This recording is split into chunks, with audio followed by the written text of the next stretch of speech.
Bonjour les jardiniers, nous nous trouvons ici dans la chambre des bébés.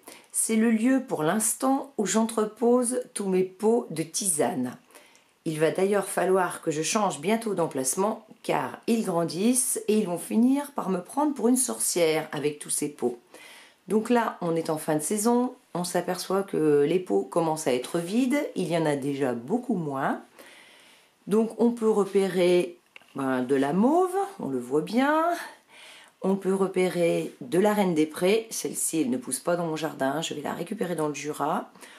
On a du fenouil, enfin des graines de fenouil. Donc après on a du thym, du romarin, de la menthe, de la verveine, de l'agastache, enfin plein de choses. Donc je vais vous décrire un petit peu plus loin, je vais vous remettre des photos qui ne seront pas forcément toutes de mon jardin parce que le moment où je fais la vidéo, je n'ai pas forcément pris des photos. Je penserai en prendre tout au long de l'année.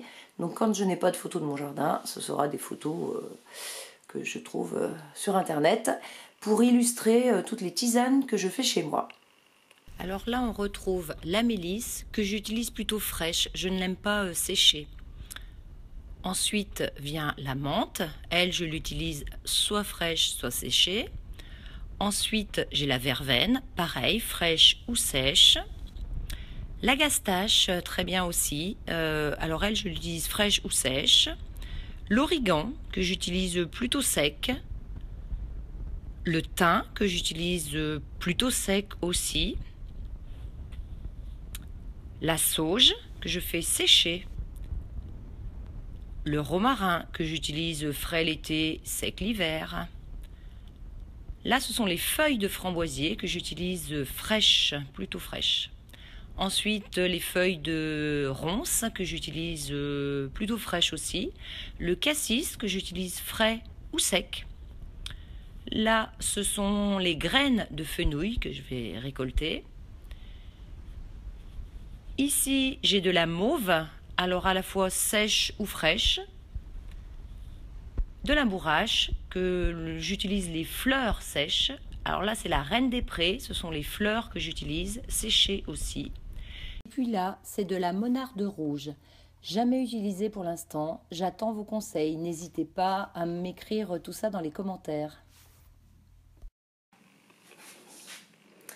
Allez, aujourd'hui c'est tisane verveine romarin. Je vais verser ma petite préparation dans ma tasse.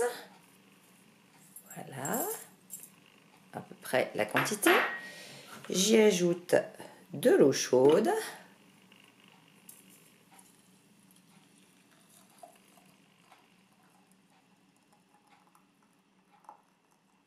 Voilà, une bonne quantité parce que j'aime bien la tisane.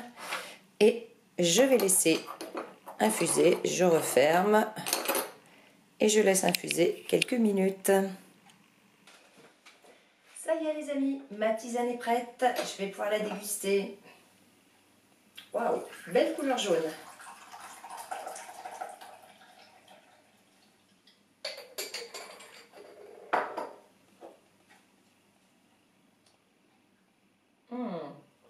Excellente cette tisane verveine romarin, c'est vraiment une de mes préférées. Bon, vous l'aurez compris, ce n'était qu'une petite pause. Je vais retourner au jardin parce qu'on a tout le temps quelque chose à faire au jardin, vous le savez bien. Allez, à bientôt pour une prochaine vidéo. Au revoir.